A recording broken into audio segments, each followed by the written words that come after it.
अस्सलाम वालेकुम एवरीवन। तो आज के इस वीडियो में हम 10th क्लास की इंग्लिश का जो है वो बोर्ड का पेपर पैटर्न चेक करेंगे। अब यहाँ पर सबसे पहले हम ऑब्जेक्टिव चेक कर लेते हैं। ठीक है, तो ऑब्जेक्टिव में हमारे पास सबसे पहले है question number 1।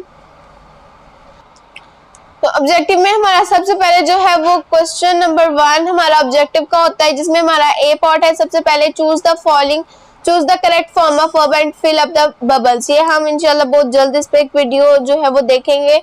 Okay, form of verb जो है वो कैसे हमने फिल करनी है। ठीक है, जैसे ये है she does not always dash the truth, तो जो है यहाँ पर आएगा she does not always speaks the truth. फिर आगे वाई आर यू सैड, ठीक है, यहाँ पर क्या आएगा, और when shall I be dash a gun license. ठीक है, तो ये जो है आपके ऑब्जेक्टिव में जो है वो फॉर्म ऑफ वर्ब है। फिर अब आगे आपका बी पार्ट है, जिसमें हम क्या करेंगे, choose the word with correct spellings and fill up the bubbles. इसमें हमने जो है वो करेक्ट स्पेलिंग जो है वो चूज करने हैं। जैसे हमारा फर्स्ट है एक्सीलेंस, तो ये जो है सेकंड वाला ये हमारा ठीक है। तो इसको हम क्या करेंगे, यहाँ पर देख लेंगे और फिर बबल जो है वो इसका फिल करेंगे, या हम जब प्रेजेंटेशन देखेंगे तब हम करेंगे। उसके बाद यहाँ पर जो है वो इसी तरह से हम देखेंगे।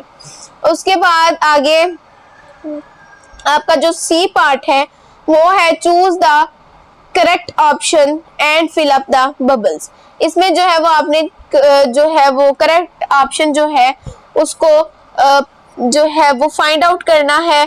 ठीक है, अब ये जो है ये आपकी बहुत सारी बुक के पार्ट में से आता है।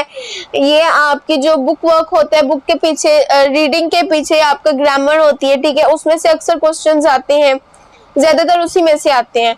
कुछ टेंसेस में से आ जाते हैं, डायरेक्ट इनडायरेक्ट आ जाती है। तो उसके अलावा रीडिंग के रिलेटेड जो है वो क्वेश्चंस आ जाते हैं। और उसके बाद हेल्पिंग वर्ब कौन सा आएगा इसमें, क्वेश्चन वर्ड जैसे ये है होम विच डू। ठीक है, तो ये वाले हमारे इस तरह से हमारी आ जाती है।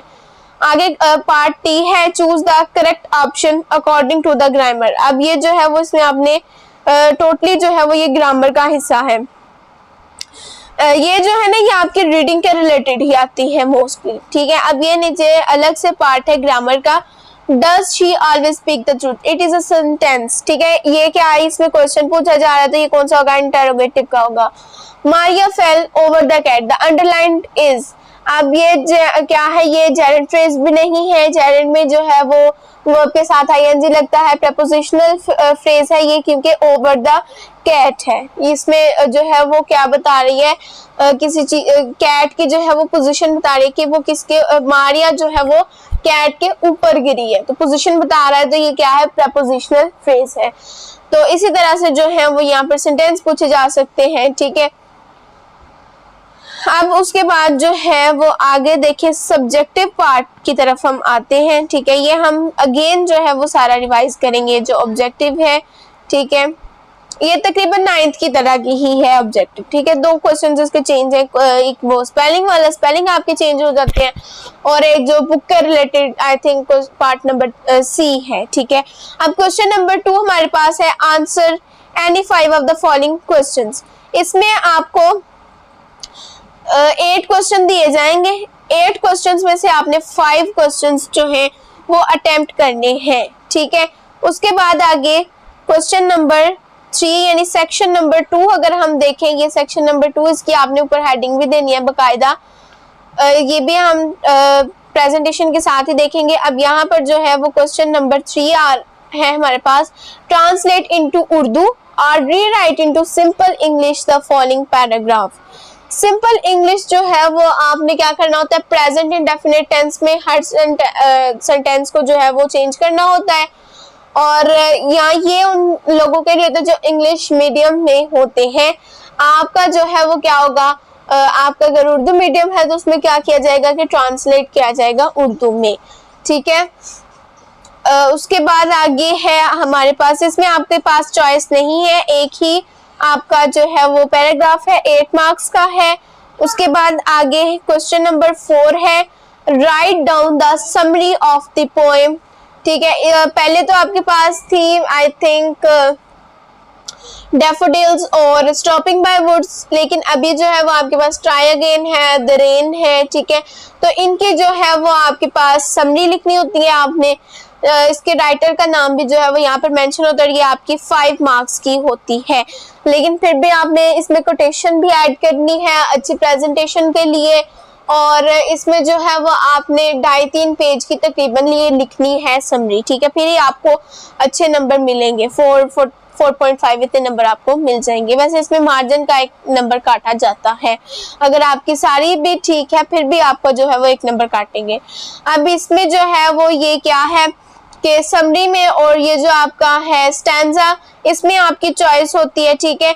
या आप समरी कर लें, या जैसे आपकी उर्दू में तशरीह होती है उस तरह से पोएम के जो स्टैंजा होते हैं उसके जो है वो तशरीह टाइप, ठीक है, वो होता है पैराफ्रेज, ठीक है। इसमें आपने जैसे ये स्टैंजा इन्होंने नीचे दिया है ना, once or twice through you should fall, if you would at last prevail try again, if we strive it's not a grace, ठीक है। ये सारा जो है इसका आपने जो है जैसे तशरीह करते हैं उर्दू में तो वैसे ही आपने करनी है। ये इसमें जो है वो ये भी चॉइस है, लेकिन अक्सर बच्चे जो है वो समरी करते हैं because summary is easy than stanza. उसके बाद नीचे क्वेश्चन नंबर 5 है, write an essay of 150 to 200 words on any one of the following topics. अब यहाँ पर आपने ऐसे लिखना है, ऐसे और पैराग्राफ जो है, अब अगर आप ऐसे लिखते हैं तो वो आपको 150 वर्ड्स का जो है वो एटलीस्ट लिखना पड़ेगा, ठीक है, यानी मिनिमम आपका 150 वर्ड्स होने चाहिए। और अगर आप पैराग्राफ लिखते हैं तो वो आपके जो है वो 100 वर्ड्स का आपको लिखना पड़ेगा, ठीक है। अब यहाँ पर लाइब्रेरी है, माय बेस्ट फ्रेंड है, a railway journey, a street quarrel, Allama Iqbal, how to keep our town clean, और ये अल्लामा इकबाल ज्यादा इंपॉर्टेंट है, अक्सर ये आता है, ठीक है, ये वाला।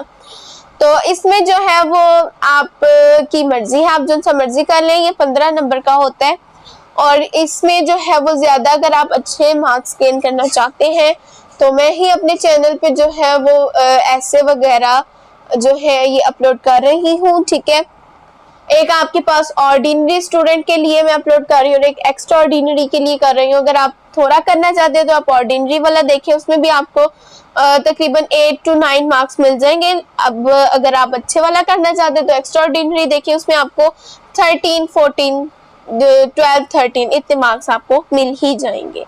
आगे क्वेश्चन नंबर 6 है हमारे पास, change any 5 the following sentences into indirect form। ये 5 नंबर की होते हैं, जैसे आपके पहले थे पेयर ऑफ वर्ड्स, तो पेयर ऑफ वर्ड्स सॉरी पहले आपका क्या था, यहाँ पर टेंसेस थे, तो टेंसेस की जगह पे यहाँ पर क्या आ गया आपके डायरेक्ट इनटू इनडायरेक्ट। ये शायद एक्टिव पैसिव थे आपके, हाँ एक्टिव पैसिव की जगह पे आए हैं ये, ठीक है।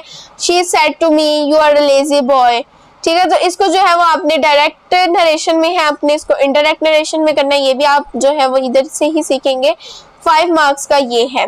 उसके बाद आगे है आपके पास question number 7, use any 5 of the following pairs of words in your sentences. ये आपने जो है वो अपने सेंटेंस बनाने, जैसे आपके पास थे क्या इडियम्स, तो इस तरह से यहाँ पर आपके पास पेयर ऑफ वर्ड्स हैं, यानी इसमें आपके 2 वर्ड्स होंगे और इन दोनों के यहाँ तो स्पेलिंग भी बिल्कुल सेम होंगे, स्पेलिंग में थोड़ा बहुत डिफरेंट होगा, प्रोनाउंसिएशन में थोड़ा बहुत डिफरेंट, यानी बस थोड़ा डिफरेंस होगा, लेकिन वो वर्ड्स जो है वो एक जैसे ही लगेंगे, ठीक है। और उसके आपने जो है वो सेंटेंसेस बनाने होंगे।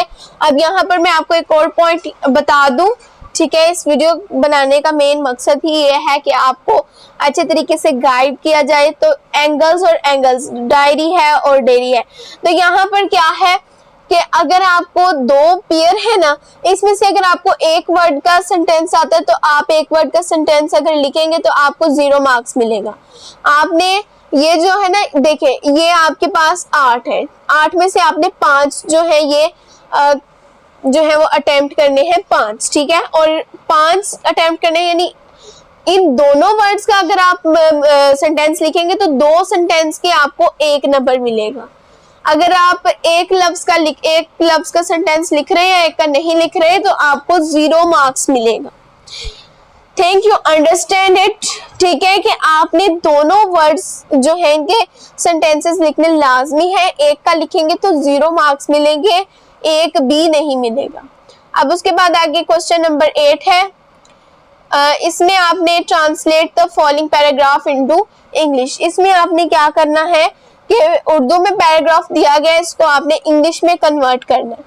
तो आपका जो है वो पहले ऐसा होता था, 9th में ऐसा था कि आपके अलग अलग सेंटेंसेस होते थे और वो सेंटेंसेस जो मर्जी दे देते थे। लेकिन ये जो ट्रांसलेशन के पैराग्राफ हैं, ये आपके वही पैराग्राफ होंगे जो आपकी इंग्लिश ग्रामर की बुक पे दिए हुए हैं, या जो भी आप पायलट वगैरह यूज करें, हेल्पिंग बुक यूज करें, उस पे जो पैराग्राफ्स हैं उन्हीं में से जो है वो ये पैराग्राफ्स आएंगे। आई थिंक 30 पैराग्राफ्स हैं ये उर्दू में है। आपने इसको इंग्लिश में जो है वो करना है ट्रांसलेट, और इसमें आपकी एक लाइन का नंबर नहीं मिलेगा। आप पूरा पैराग्राफ अटेम्प्ट करेंगे तो आपको 8 मार्क्स मिलेंगे। उसके बाद यहाँ पर लिखा हुआ है exclusively for candidates whose medium of examination is English, यानी जिसका मीडियम इंग्लिश है वो क्या करेगा कि write 10 sentences about Pakistani women. ये आपको जो है वो अलग से एक आप कह लें, इसको ऐसे कह लेंगे, दिया हुआ है। इसमें आपने 10 सेंटेंसेस लिखने होंगे पाकिस्तानी वुमेन्स के रिलेटेड। ठीक है, तो यही आपका जो है वो इंग्लिश का पेपर पैटर्न था। अब नेक्स्ट जो है वो मजीद में दूसरे सब्जेक्ट्स के अपलोड करूंगी। तब तक के लिए अल्लाह हाफिज़।